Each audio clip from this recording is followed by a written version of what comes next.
Perkenalkan, saya Raihana Dezerlinda dengan NPM akhir 215. Perkenalkan, nama saya Dia Wulandari dengan NPM terakhir 221.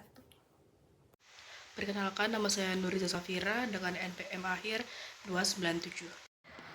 Baik, perkenalkan nama saya Mizaki Loktartanto, NPM 240130104413. Soal selanjutnya adalah P12.2.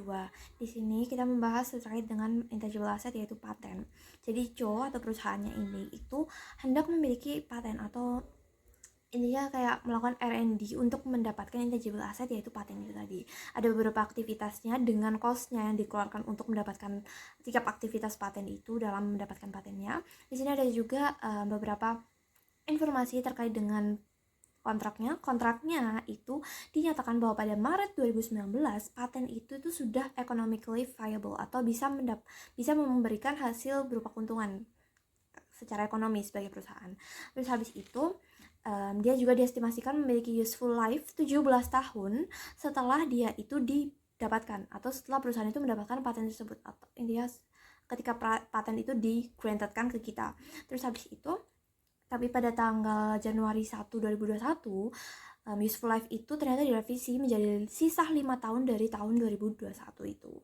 Kemudian di sini ada informasi terkait dengan cost-nya. Jadi ketika cost itu terjadi sebelum tanggal 1 Juli, maka dia akan diamortisasikan selama 1 tahun penuh. Tapi kalau misal cost itu terjadi setelah 30 Juni atau pada tanggal 1 Juli sampai seterusnya, maka dia itu nggak akan dimasukkan ke dalam cost-nya carrying value atau nggak akan diamortisasikan kayak gitu. Selanjutnya di sini kita diinstruksikan untuk mengkomput atau menghitung terkait dengan carrying value dari paten tersebut, yaitu pada tanggal Desember 31 pada tahun 2016, 2020, dan 2023. Jadi jawaban pertama yaitu untuk menghitung carrying value paten pada tahun 2016. Jadi di sini ada 4 aktivitas sebelum tahun 2016 pada yang terjadi sampai tahun 2016 maksudnya. Akan tetapi yang kita masukkan dalam carrying value atau yang tercatat dalam paten yaitu carrying value-nya paten itu nggak semuanya, karena research itu kan nggak masuk. Jadi yang masuk itu hanya bagian paten tersebut didapatkan. Jadi patent granted itu masuk ke carrying value sejak tahun 2016. Patent granted itu kan pada tanggal Januari 2016. Oleh karena itu patent ini atau carrying value-nya ini akan diamortisasikan karena dia sebelum tanggal 1 Juli. Jadi dia amortisasi selama 1 tahun karena dia itu kejadiannya pada tahun 2016 dan kita butuhnya carrying value pada akhir tahun 2016, maka ada amortisasinya yaitu 3.500 dari 59.500 dikurangi dari estimated useful life tadi yaitu 17 tahun. Kemudian hasil akhir dari carrying value pada Desember 31, 2016 adalah $56.000. Selanjutnya yaitu yang B, yaitu menghitung carrying value untuk akhir tahun 2020. Jadi di sini kita masukkan akhir tahun 2016 itu berapa? Berarti kan itu carrying value-nya pada 1 Januari 2017 kan. 56.000 kita masukkan, kemudian kita amortisasikan. Pada tahun 2017 terjadi amortisasi dan nggak ada sama sekali aktivitas pengeluaran biaya kan terkait dengan paten ini. Jadi langsung diamortisasikan 3.500. Kemudian pada tahun 2018 ini sebenarnya ada aktivitas, tapi dia itu terjadinya pada Desember, yang dimana dia itu lebih atau setelah dari 30 Juni itu tadi. Jadi kalau setelah dari 30 Juni maka dia nggak masuk ke amortisasi. Oleh karena itu amortisasi pada tahun 2018 itu tetap 3.500. Sementara untuk legal fees to defend-nya itu juga dimasukkan sebesar 92.000. Jadi pokoknya setelah paten itu kita dapatkan, biaya setelahnya itu masuknya ke patennya ya. Tapi biasanya khusus kalau paten itu hanya ketika paten itu kita dapatkan dan juga legal fees-nya. Intinya 2 itu doang sebenarnya yang dimasukkan ke biaya atau carrying value dari patennya. Jadi setelahnya kita mendapatkan carrying value pada tahun 2018 yang sudah dikurangi dengan amortisasi 2 tahun dan juga tambahan legal fees itu tadi sebesar $91.000. Setelahnya pada April 2019 itu terjadi aktivitas yaitu development cost yang dikeluarkan untuk precipitatornya paten itu kan. Nah dia itu masuk juga meskipun dia bukan legal fees dan juga patent granted, tapi dia masuk karena dia ini terjadinya setelah Maret 2019, yang dimana Maret 2019 itu merupakan titik dimana paten itu bisa economically viable atau bisa memberikan dampak keuangan positif bagi perusahaan. Karena itu dia dimasukkan ke dalam carrying value dari paten itu sebesar 49.000 ditambahkan. Kemudian pada tahun 2019 itu kita tahu carrying value-nya adalah totalnya yaitu 140.000. Amortisasi kita lakukan dengan total carrying value 2019 setelah April 2019 itu terjadi development cost karena April 2019 itu masuknya sebelum 1 Juli. Jadi di sini amortisasi 2019 itu yang 140.000 dolar tadi itu kita bagikan dengan sisa tahunnya yaitu 14 tahun. Karena carrying value-nya itu gantikan, otomatis kita harus bagiin ulang untuk amortisasi per tahunnya. Jadi 2019 kita tahu amortisasinya adalah sebesar 10.000 dan begitu juga dengan 2020 karena kita ngitungnya sampai 2020 dan 2020 ini nggak ada aktivitas lainnya ya, jadi nggak ada tambahan. Otomatis 140.000 itu kita kurangi dengan 20.000 untuk 2 tahun amortisasi. Jadi sisa carrying value pada 2020 akhir adalah 120.000 dolar. Terakhir yang C yaitu kita menghitung carrying value untuk akhir tahun 2023. Jadi untuk akhir tahun 2023 ini berarti kita pakai carrying value akhir tahun 2020 atau setara dengan 1 Januari 2021 ya. Di sini kita tahu carrying value-nya tadi adalah 120.000 dolar. Kemudian kita juga tahu di informasi awal soal tadi bahwa dia itu melakukan revisi terkait dengan estimated useful life-nya pada tahun 2021 Januari 1 bahwa dia tuh akan menggantinya dengan sisa waktu 5 tahun saja. Berarti di sini 120.000 tadi yaitu carrying value tadi, kebetulan di sini udah nggak ada lagi aktivitas kecuali yang untuk legal fees, tapi di sini karena dia itu unsuccessful maka dia nggak akan dimasukkan ke dalam carrying value-nya paten. Jadi kita nggak perlu nambahin apapun dari aktivitas, kita tinggal amortisasi untuk tahun 2021, 2022, dan 2023.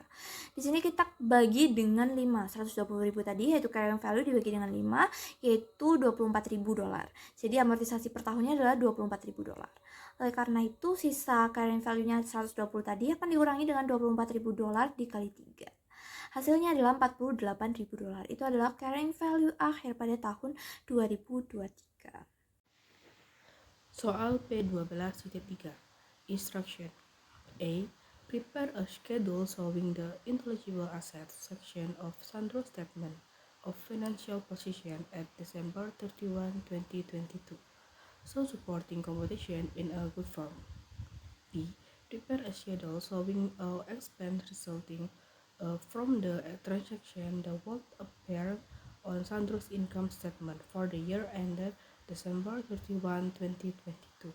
So supporting competition in a good form. Soal A.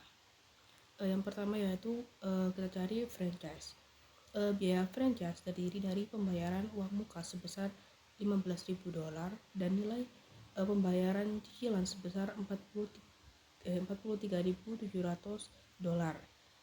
Yang kemudian totalnya yaitu sebesar 58.700 dolar yang diamortisasi selama 10 tahun.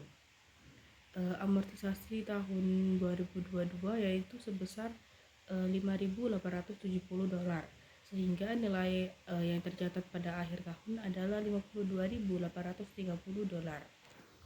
Selanjutnya ada paten. Biaya legal dan registrasi paten yaitu sebesar 17.600 dolar yang diamortisasi selama 8 tahun yaitu sebesar 2.200 dolar yang kemudian menghasilkan nilai yang tercatat yaitu 15.400 dolar. Kemudian ada trademark atau merek dagang yang dibeli pada tahun 2019 seharga 36.000 dolar dengan tambahan biaya litigasi sebesar 10.200 dolar pada tahun 2022. Biaya total setelah litigasi yaitu menjadi 46.200 dolar. Kemudian amortisasi dilakukan sesuai dengan sisa umur manfaatnya yaitu 20 tahun sejak 2019 dengan amortisasi tahun 2022 sebesar 2.100 dolar. Yang menghasilkan nilai tercatat pada akhir tahun 2022 yaitu 39.600 dolar. Jadi total keseluruhan nilai yang tercatat dari ketiga aset tak berwujud ini adalah 107.830 dolar. Soal B. Menyajikan seluruh beban yang harus diakui dalam laporan laba rugi Sandro untuk tahun yang berakhir pada 31 Desember 2022. Beban tersebut meliputi yang pertama ada beban bunga. Bunga dari kewajiban pembayaran cicilan franchise dihitung dari nilai 43.700 dolar dengan tingkat bunga 14% yaitu 6.118 dolar. Kemudian ada amortisasi franchise sesuai dengan perhitungan yang telah dilakukan sebelumnya yaitu 5.870 dolar. Kemudian biaya royalti sesuai dengan perjanjian Sandro membayar 5% dari pendapatan franchise yaitu 900.000 dolar, yang kemudian 5%-nya yaitu 45.000 dolar. Amortisasi paten yaitu sebesar 2.200 dolar. Kemudian ada amortisasi merek dagang yang terdiri dari dua bagian, sebelum dan sesudah penambahan biaya liquidasi yaitu totalnya sebesar 2.100 dolar. Total beban yang harus diakui dalam laporan laba rugi ini adalah 61.288 dolar. Biaya riset dan pengembangan sebesar 65.000 dolar tidak diakui sebagai aset karena belum memberikan manfaat ekonomi untuk masa depan. Selanjutnya adalah membuat soal intangible asset. Jadi soalnya adalah pada 1 Januari 2030, Bank Lipo mengakuisisi Bank Niaga dengan harga pembelian seharga 15 juta. Adanya hasil perhitungan yang didapatkan bahwa aset Bank Niaga sebesar 10 juta dan liabilitas sebesar 3 juta. Pertanyaannya adalah A. Tentukan nilai wajar aset bersih pada Bank Niaga. B. Hitungkan nilai keuntungan atau kerugian yang dihasilkan dari akuisisi tersebut. C. Jika Bank Lipo menjual aset kepada bank lain seharga 5 juta, berapa keuntungan atau kerugian yang diperoleh dan kondisi apa yang terjadi? Selanjutnya, saya akan membahas mengenai jawaban dari soal intangible asset. Yang pertama itu, tentukan nilai wajar aset bersih pada Bank Niaga. Dalam soal ini, untuk mengetahui nilai wajar, kita harus mengetahui berapa total asetnya dan berapa liabilitasnya. Nah, dalam soal, diketahui bahwa aset Bank Niaga sebesar 10 juta dan liabilitasnya sebesar 3 juta. Nah, untuk mencari nilai wajar aset bersih, menggunakan rumus total aset dikurangi liabilitas.